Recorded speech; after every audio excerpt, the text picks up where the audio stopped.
дар воқеъ ман санаи 27 феврал ба Англия сафар карда будам якҷоя бо ҳамсарам ва бо як фарзандам ва санаи 1 март бозгашта будем. ва санаи 20 март ман табам баланд шуд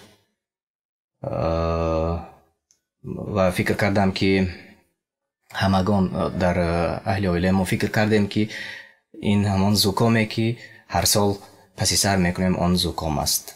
ва тақрибан то ба охир мо фикр мекардем ки ин зуком аст. ва вале тақрибан 4 рӯз гузашт ки ҳолати ман сангинтар шуд, вазнинтар шуд. яъне аломатҳои ин зуком мисли аломатҳое ки пештар ҳар сол мо гирифтори касал мешавем, мисли он набуд. яъне аввалан гуло дард кард ва сулфаи хушк буд, кам сулфаи хушк мезадам.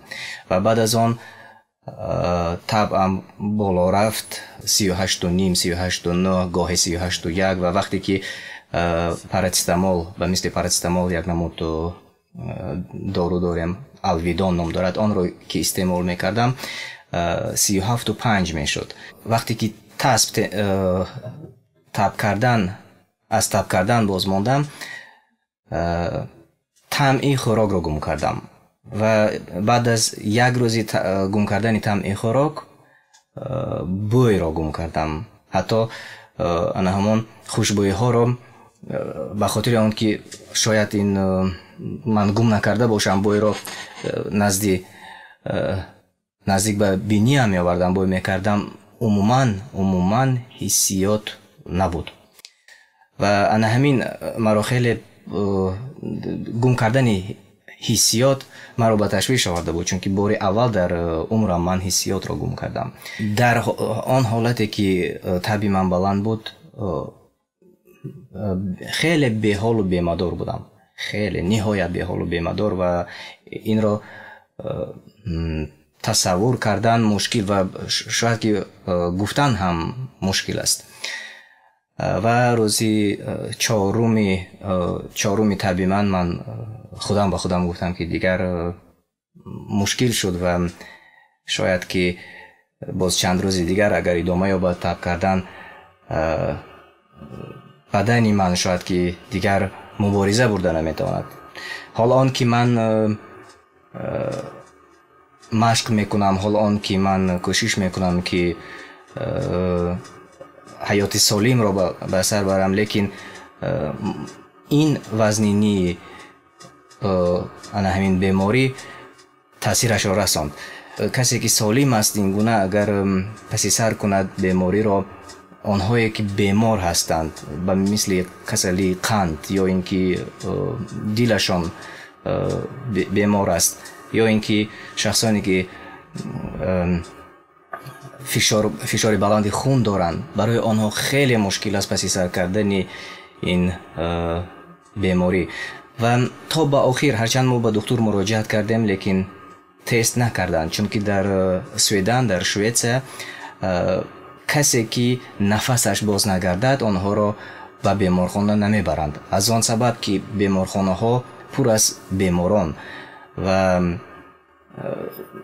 ман 2 маротиба ба беморхона занг задам ва бо онҳо суҳбат кардам, вақте ки аллакай 2 нафари аъзои оилаи мо низ нишонаҳои ин вирусро доштанд, нишонаҳои бемории зукомро доштанд. ман занг задам, гуфтам ки боз 2 нафари дигар дар оилаи мо гирифтор шуданд, шояд ки тест мекунед. гуфтанд не, тест намекунем, чунки ҳолати нафаскашии шумо хуб бошад, мо шуморо ба беморхона интиқол намедиҳем.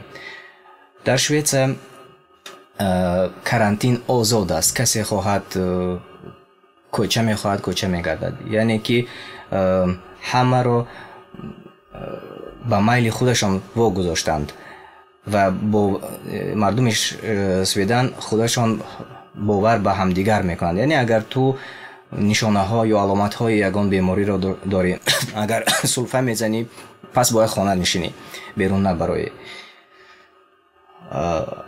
яке аз дӯстони ман ки мо ҳар ҳафта якҷоя бо ҳам субҳона мехӯрем. бемориаш хуруҷ гирифт, нафаскашиаш танг шуд.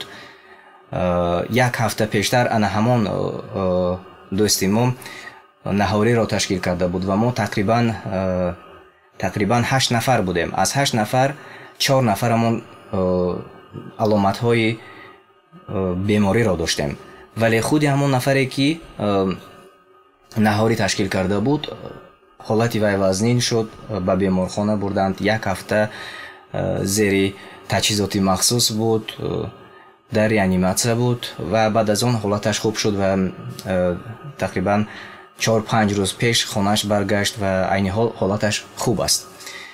вале бори дигар ман гуфтанӣ ҳастам, ман тест накардаам, лекин ин нишонаҳое ки боло зикр кардам, ин нишонаҳоро доштам.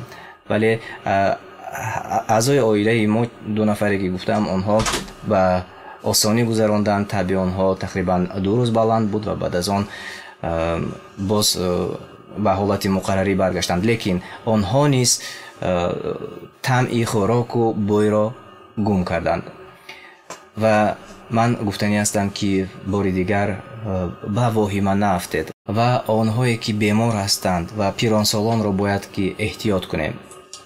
аз ин хотир кӯшиш кунед ба ҳудои беҳуда ба кӯча набароед ва аз кӯча ин касалиро ба хона наоред ва аз хона ба берун набароред, чунки баъзе нафарони солим фикр мекунанд ки ман солим ҳастам, вале намедонанд ки оё агар иммунитети онҳо баланд бошад, онҳо намедонанд ки онҳо бемор ҳастанд. шояд он нафаре ки иммунитеташ паст аст, дар аъзои оилаи онҳо он нафар зудтар гирифтор мешавад. ва агар ҳолатҳои зукомро дошта бошед, пинҳон накунед, чун баъзеҳо метарсанд агар мо ҳозир ҳолати худамонро баён кунем, моро карантин мебаранд, маҳкам мекунанд ё чизи дигар. Не, аз ин набояд ки мо ба ҳарос афтем, тарсем ва дигаронро гирифтори касал кунем. баръакс, мо бояд ки ба духтур зуд муроҷиат кунем, то ки духтурон бисанҷанд чи аст нишонаҳо ва оё ин коронавирус аст ё ин ки зукоми оддӣ аст. агар пешашро нагирем, паҳн мешавад ин беморӣ.